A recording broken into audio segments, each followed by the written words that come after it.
Yeah, Shalom. Read the book of Jude, verse 24. Now unto him that is able to keep you from falling and to present you faultless before the presence of his glory with exceeding joy, to the only wise power, our Savior, be glory and majesty, dominion and power, both now and ever, so be it.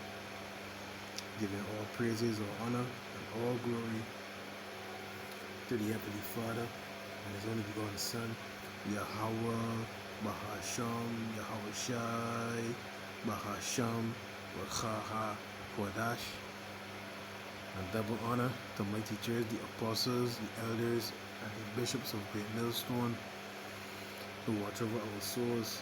Shalom to the Yakin worldwide that are sincere and serious in doing the will of Yahweh, Bahasham, Yahweh Shai, Bahasham, Wachaha, Kodash. 2 Peter chapter 1, verse 1 and 2. You all stay strong and stay mighty. So I'm the brother, the disciple Koshab Benjamin from the branch here in Great Millstone, Barbados. I first caught wind of the speech with Donald Trump saying that he can prevent World War III from the brother Hebrew Israelites, Yahweh, that's the brother from England. So I'm here watching his speech now. There's two speeches actually. This one here is 6 months ago. I can play, and then we got one from I think 9 days ago. So I can play and show you that the pride of thy heart have deceived thee. You see? In fact, let me get that preset. That's in Obadiah. Right?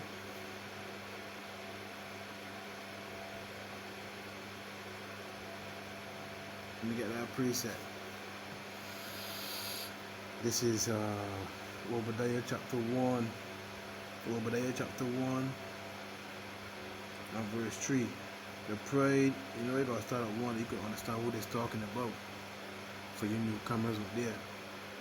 Obadiah is the smallest book in the Bible. It's in the Old Testament, but it's prophesying of Esau Edom's outcome in the end and what will happen to them, because this ain't happened yet. The vision of Obadiah. Thus saith the Lord power concerning Edom. We have heard a rumor from Yahweh, as the name of the Heavenly Father, who you call God, and an ambassador is sent among the heathen. Arise ye, and let us rise up against her in battle. Behold, I have made thee small among the heathen. Thou art greatly despised. They are small, insignificant. You know what I mean? There's the point, verse 3. The pride of thine heart have deceived thee.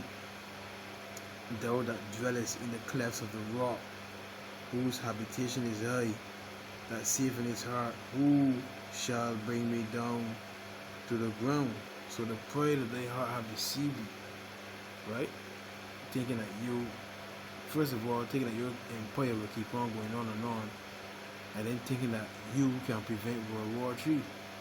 It's simply not the case. This world will not return to the heavenly. In fact, let me get that one now. Isaiah 55. Isaiah 55.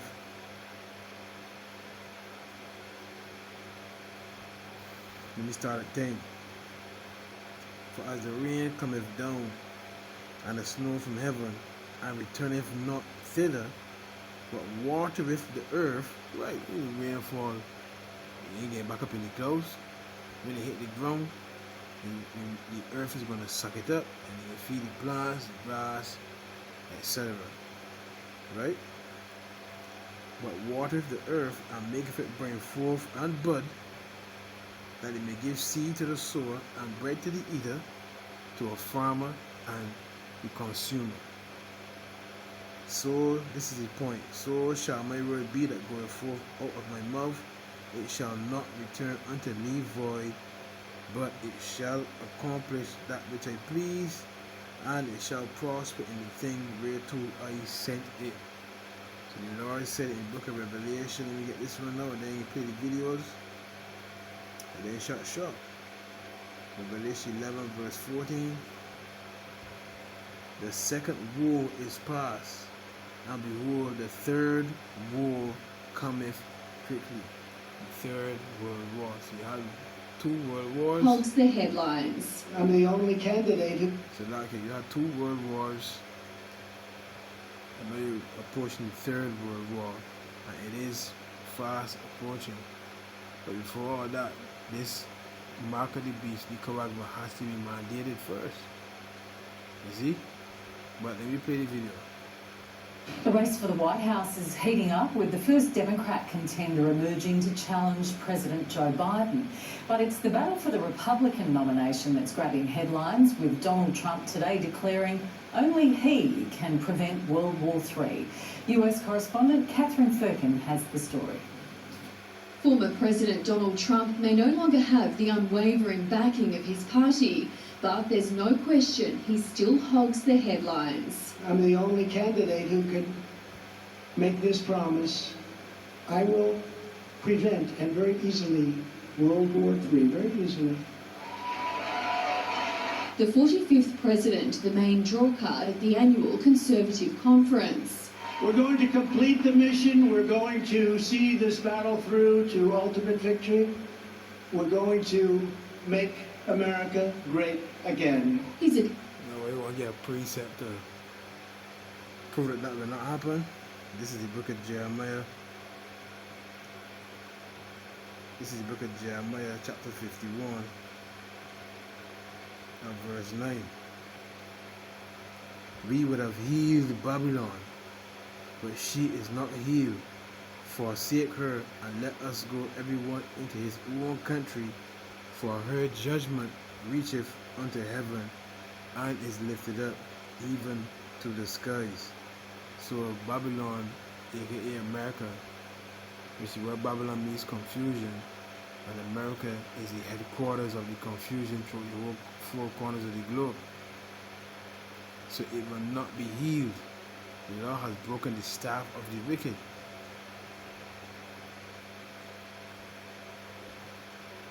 The race for the White House is heating up, with the first Democrat contender emerging to challenge President Joe. So like it. This one they want. These are incompetent people. We have incompetent people running our country, and our country has never been in more danger of World War III than it is right now. And we don't want to be the world's policeman. Under my leadership, our police and law enforcement knew that we had their back. We had their back. I gave them billions of dollars of excess military. We have military equipment in storehouses, warehouses all over the United States, and they didn't know what to do. They said, we can't give it to them. I said, why don't you want to? Because it will look too military. It will look too, this is a lot of it is safety equipment. You know, trucks that are armor plated and things when they go into riots. And I gave it to them, billions and billions of dollars, and it's had a profound effect. And it was just sitting there gathering dust. It would have been valueless over a period of time. But today I want to express our profound condolences to the family of police officer Kevin Cram, who you know, who was gunned down in the line of duty last week in Algona. You know all about it. Gunned down. We send them our love and our prayers, and we want every police officer across the state to know that they are heroes, and they have our total support. These are great people. Our police officers are great people.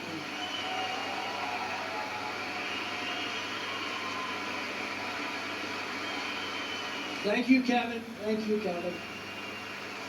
Unlike Biden, I stood proudly with our friend and ally, the State of Israel. I kept my promise, recognized Israel's eternal capital, and opened the American embassy in Jerusalem, and I got it built also, by the way. Would have taken 25 years for somebody to get it built. I got it built very quickly. I also recognized Israeli sovereignty over the Golan Heights, something that they've been working on for 58 years.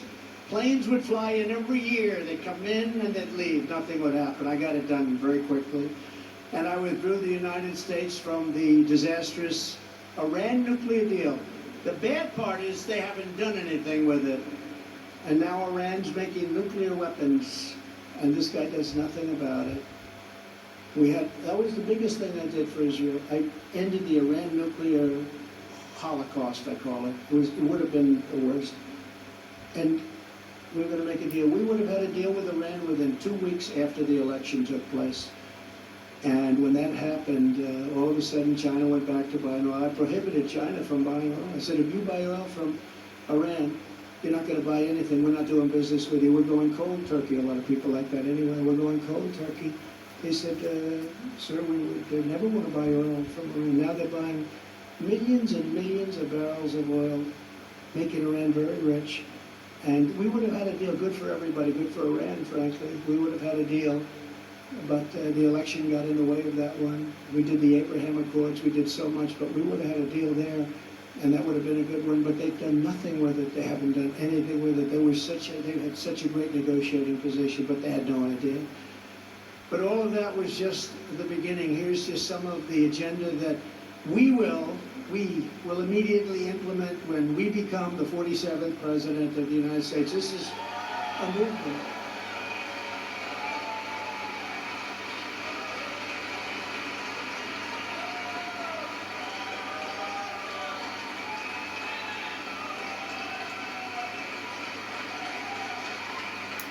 Did you hear the woman on ABC the other day? I won't mention her name, I don't want to embarrass her, but she said, because she probably loses her job over it. She said, that's a movement they have. That's a movement. Well, it is a movement. It's a movement like nobody's ever seen before. We have to keep it honest. We have to keep them honest. I will totally obliterate the deep state. We fired Comey, we fired so many different people. And we will rebuild the FBI and the Department of Justice from the ground up and make them fair again.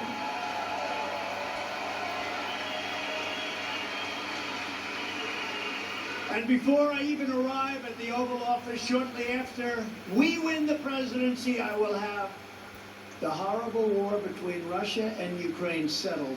We'll have it settled. Would have never happened. I knew him very well. I got along with him very well. The press hates me to say that, the fake news. Oh, he got along with him. Yeah, it's always good to get along with countries that have 1,800 nuclear weapons, but even if they don't, you want to get along if you can. We'll get along well, and he knew he couldn't do it. He would have never done it, never. And he wouldn't have done it for another reason, because oil would have been so low that he wouldn't be able to prosecute it from the standpoint of money. He wouldn't have had the money. When oil went up to $120 a barrel, he was making so much money. You know, you don't think of making money during a war. He was making a fortune. Nobody ever made money like that. And now it's up almost to $100 again. He wouldn't have been able to do it because we had it down to $40 a barrel. But it'll all be done quickly. That will be done very quickly because somebody said, whose side are you on? I said, I'm on the side of stopping all those people from being killed and all those cities from being knocked down. That's the only side I'm on. And I'm the only candidate who can make this promise. I will prevent World War III. And I'll tell you, we're very close to it.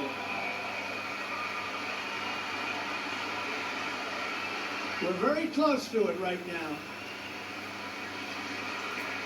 We're very close. We've never been so close. We have an incompetent man negotiating with respect to nuclear weapons, giving away our weapons of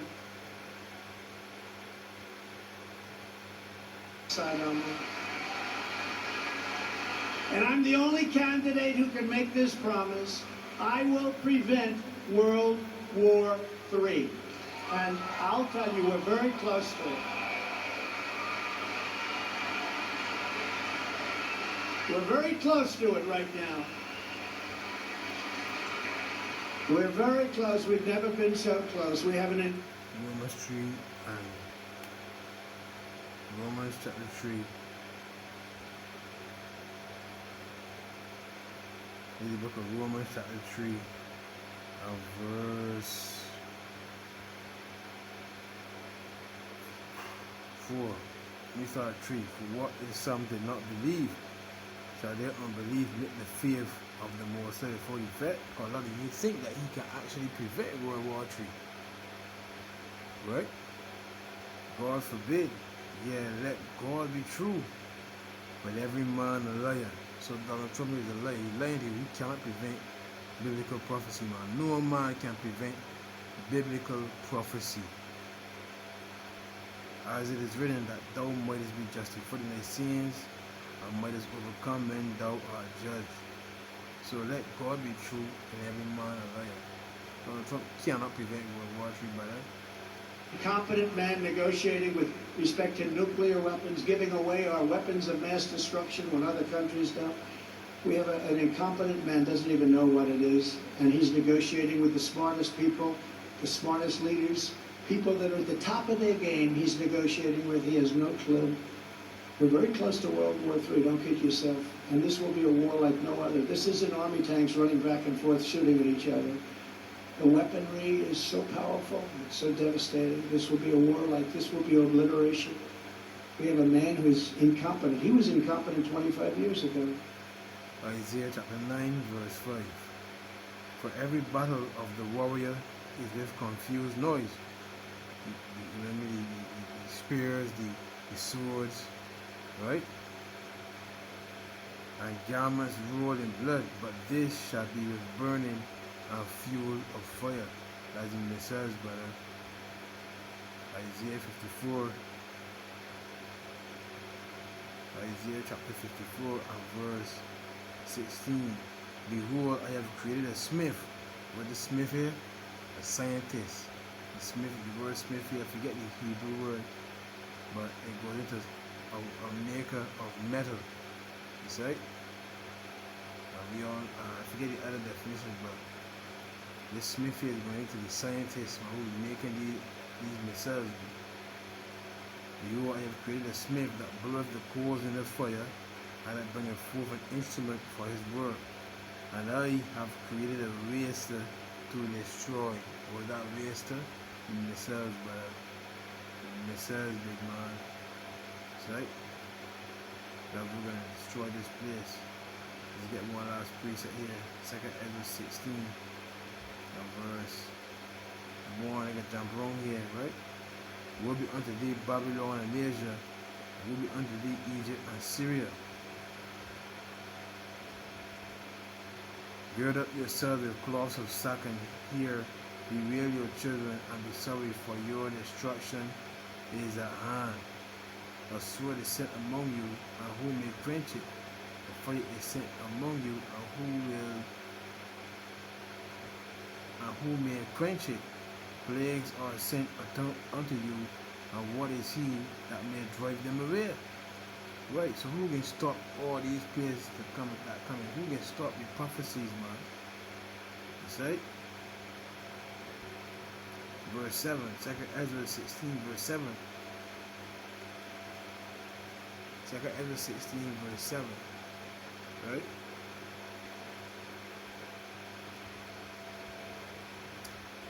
It says, may one turn again the arrow that is shot of a strong archer? The mighty Lord sendeth the plagues, and who is he that can drive them away? A fire shall go forth from his wrath, and who is he that may quench it? He shall cast lightnings, and who shall not fear? He shall thunder, and who shall not be afraid? The Lord shall the Lord shall threaten, and who shall not be utterly beaten to powder at his presence? The earth quaketh, and the foundation thereof, the sea ariseth up. When the sea ariseth up with waves from the deep, and the waves of it are troubled, and the fishes thereof also before the Lord, and before the glory of his power. So when the Lord returns, big man, everything in create, brother. You know what I mean?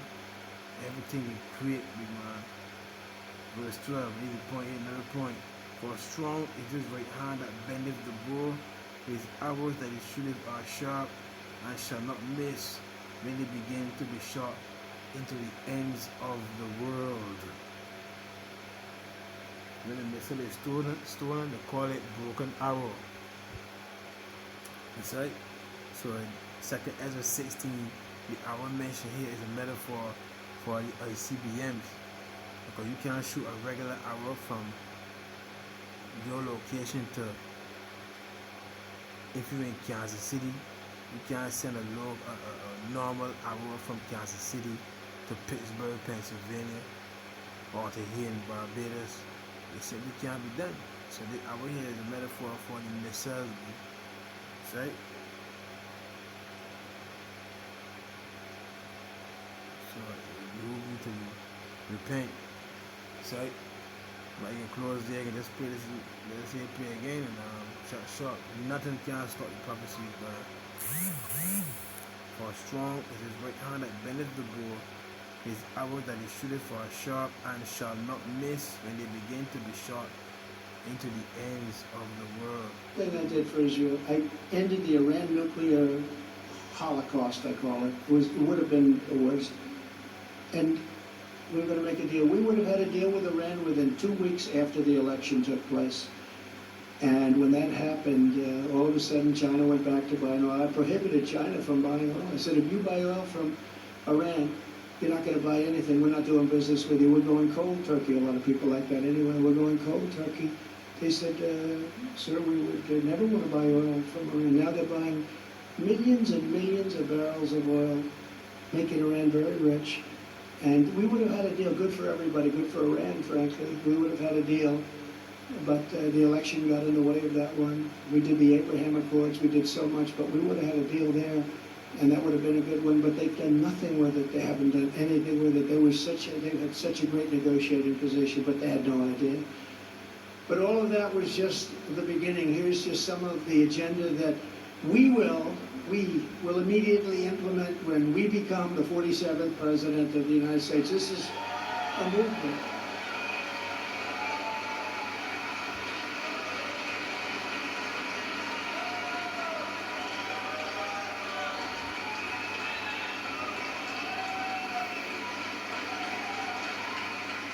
Did you hear the woman on ABC the other day? I won't mention her name, I don't want to embarrass her, but she said, because she probably loses her job. And before I even arrive at the Oval Office, shortly after we win the presidency, I will have the horrible war between Russia and Ukraine settled. We'll have it settled. Would have never happened. I knew him very well. I got along with him very well. The press hates me to say that, the fake news. Oh, he got along with him. Yeah, it's always good to get along with countries that have 1,800 nuclear weapons, but even if they don't, you want to get along if you can. We'll get along well, and he knew he couldn't do it. He would have never done it, never. And he wouldn't have done it for another reason, because oil would have been so low that he wouldn't be able to prosecute it from the standpoint of money. He wouldn't have had the money. When oil went up to $120 a barrel, he was making so much money. You know, you don't think of making money during a war. He was making a fortune. Nobody ever made money like that. And now it's up almost to $100 again. He wouldn't have been able to do it because we had it down to $40 a barrel. But it'll all be done quickly. That will be done very quickly because somebody said, whose side are you on? I said, I'm on the side of stopping all those people from being killed and all those cities from being knocked down. That's the only side I'm on. And I'm the only candidate who can make this promise. I will prevent World War III. And Nope. WW3 verse 9, proclaim ye this among the Gentiles, prepare war, wake up the mighty men, and all the men of war draw near, let them come up, beat your plowshares into swords, and your pruning hooks into spears, let the weak say, I am strong. Assemble yourselves to come, all ye heathen, and gather yourselves together round about thither. Cause them mighty ones to come down, O Lord, Yahweh Ba'ashem, Yahweh Shai. Let the heathen be wakened and come up to the valley of Jehoshaphat. For there will they sit to judge all the heathen round about. Put ye in the sickle, for the harvest is ripe. Come, get you down, for the press is full. The fast overflow, for their wickedness is great. Multitudes, multitudes in the valley of decision. For the day of Yahweh, Bahashem Yahweh Shai, is near in the valley of decision. And that is in the area in the Middle East, big man. You say? One last precept, right? And this is Revelation 16. 16. Let me start at 15. Behold, I come quickly. I'm sorry. Revelation 16:15. Behold, I come as a thief. Blessed is he that watcheth and keepeth his garments, lest he walk naked and they see his shame. Verse 16. And he gathered them together into a place called in the Hebrew tongue Armageddon, which means mountain of truth in the Hebrew. You see? So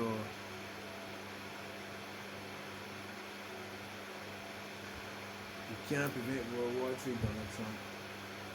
His biblical prophecy is already signed and sealed. It's good to say these words are sealed. These words are sure and steadfast, my God. And World War III will happen. In the midst of World War III, our Lord is going to appear. That's 2 Ezra 13. You see? And all the armies get stand and look. You see? It'll be amazing, it'll be in shock. And then they can turn and try to fight our Lord. You see? The Scripture says in Revelation 6, he went forth conquering and to conquer. So yeah. Shalom, Yahweh Ba'ashem Yahushai, Ba'ashem Kahar Kadash, Ba'akatam, Shalom. I'll tell you, we're very close to it. We're very close to it right now.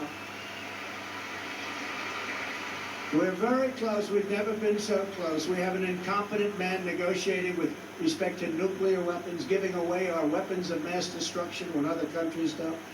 We have an incompetent man, doesn't even know what it is.